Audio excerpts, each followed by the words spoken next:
This will be the final session of the National Assembly ahead of general elections as well as a constitutional referendum due next year. That new constitution will be up for debate during this final session.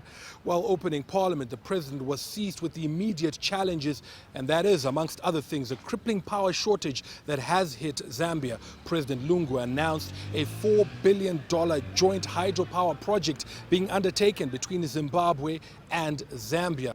Lungu also talked about encouraging investment in renewable energy sources and called for more private-public partnerships in power generation. Zambia is experiencing its worst energy crisis, but could soon kiss those problems goodbye.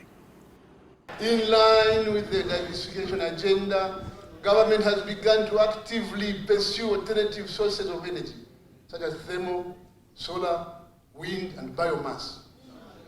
Government, through the Industrial Development Corporation, is implementing solar-based renewable energy programs to redress the current power deficit. This solar project will add 600 megawatts to the national power grid. In the same vein, government has decided to promote the use of natural gas as an alternative source of energy. And to this end, government is engaging neighboring countries on the possibility of accessing natural gas for both industrial and domestic use. Last agricultural season, Zambia had a below-average yield owing to poor rainfall, leaving millions facing starvation. However, Lungu says enough food aid has been secured for those in need. The speech also covered diversification of the economy, encouraging investment in tourism, transport, including the resuscitation of the national airline, and agriculture. Ordinary citizens welcomed the address, which they feel sets the tone to deal with the current economic ills. I got some few hints from the president's speech, especially when he talked about borrowing. On borrowing, he said that we are not borrowing for the sake of borrowing.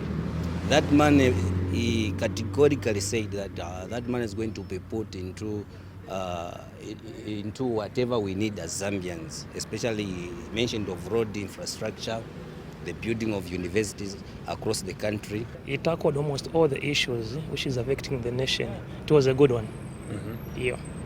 And we are hoping that they're going to implement whatever he said there.